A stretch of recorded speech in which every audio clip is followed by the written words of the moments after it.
নমস্কার দর্শক বন্ধুরা, রাখি রান্নাঘরে আপনাদের স্বাগত জানাচ্ছি।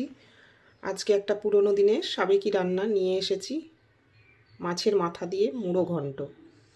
তো এই মুড়ো ঘন্ট বানাতে আমি কি কি উপকরণ নিচ্ছি আমার রেসিপিটি দেখতে থাকুন। প্রথমেই কাতলা মাছ মুড়ো নিয়ে নিয়েছি, বড় সাইজের দুটো মাথা আমি নিয়ে নিয়েছি। ডুমো করে আলু কেটে নিয়েছি, পেঁয়াজ কুচো করে নিয়েছি।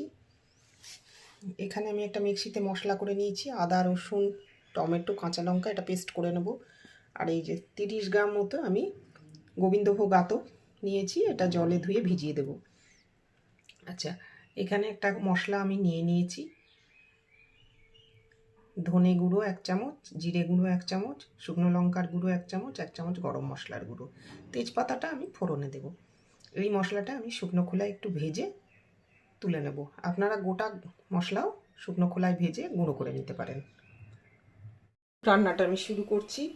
প্রথমেই আমি এই গরম মশলার গুঁড়ো, জিরে, ধনে, শুকনো লঙ্কা, তেজপাতা বাদ দিয়ে এগুলো আমি একটু শুকনো খোলায় ভেজে নেব।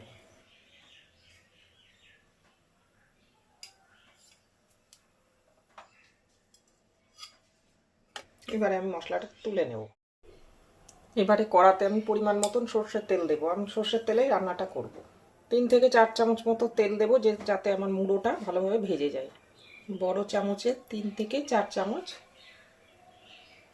সর্ষের তেল দিলাম। তেল গরম হয়ে গেছে, এবার মাছের মাথাটা আমি ভাজতে দেবো। একটা আগে ভেজে নিই, তারপর আরেকটু ভেজে। মাছ ভাজা হয়ে গেছে আমার, দেখুন। এবারে আমি মাছটা তুলে নেব। এবারে এই তেলে আমি শুকনো লঙ্কা, তেজপাতা, 1/2 চামচ গোটা জিরে ফোড়ন দিয়ে দিলাম, আর সামান্য 1/2 ইঞ্চি দারচিনি আর একটু ছোট এলাচ দিয়ে দেবো। ফাটিয়ে দেব, নাহলে ছিটকবে। এবারে এই ডুমো করে কাটা আলু এর মধ্যে আমি ছেড়ে দেবো। আলুটা একটু ভাজবো, আলুটা একটু লালচে করে ভেজে দেবো। আলুটা আমার একটু ভাজা ভাজা হয়ে গেছে। এবারে আমি আমার কুচো করা পেঁয়াজ এর মধ্যে দিয়ে দেবো। আলুটা পেঁয়াজটা একটু লালচে করে ভেজে নেব। আলু পেঁয়াজ আমার ভাজা ভাজা হয়ে গেছে।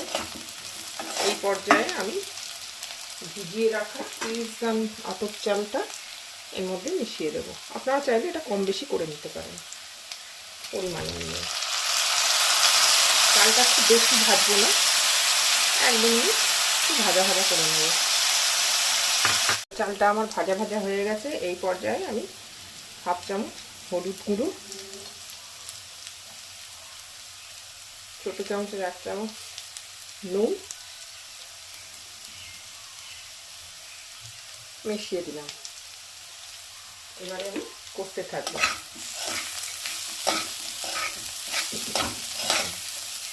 নাড়াচাড়া করে এবারে আমি যে মশলা পেস্ট তৈরি করে রেখেছিলাম, আদা রসুন শুকনো লঙ্কা টমেটো, সে মশলার পেস্টটা এর মধ্যে ঢেলে কষতে থাকবো। সেই মশলাটা আমি দিয়ে দিয়েছি। এবারে আমি ভেজে রাখা মুড়ো এর মধ্যে দিয়ে দেবো। ভেঙে দিতে হবে একটু।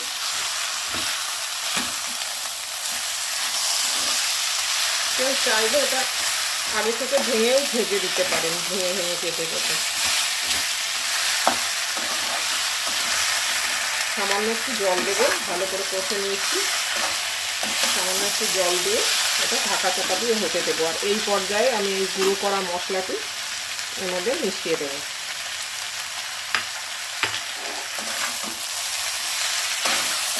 খুব ভালো করে কষে নিতে হবে, যাতে মশলার কাঁচা গন্ধটা না থাকে। তো আমার কষানো হয়ে গেছে। এবারে আমি পরিমাণ মতো জল দিয়ে ঢাকা চাপা দিয়ে এটা কিছুক্ষণের জন্য হতে দেবো। এটা 5 থেকে 10 মিনিট মতো দিতে হবে। যেহেতু আমি 30 গ্রাম চাল দিয়েছি, আমি একটা ছোট্ট মেজারিং কাপে দিয়েছিলাম, ওই মাপেই জলটা দিতে হবে, তাহলে এটা সুন্দর ঝুরঝুরে হয়ে উঠবে। মুড়ি ঘন্ট আমার হয়ে এসছে। বড়ো বড়ো কাঁটাগুলো যেগুলো দেখতে খারাপ লাগে, এগুলো আমি তুলে তুলে ফেলে দেবো। আমার রান্নাটি হয়ে এসছে বন্ধু। এই পর্যায়ে আমি রান্নাতে হাফ চামচ চিনি দিয়ে দিলাম, টেস্টের জন্য দিলাম, আপনারা চাইলে স্কিপও করতে পারেন। আর সামান্য একটু ঘি ছড়িয়ে দিলাম নামানোর আগে।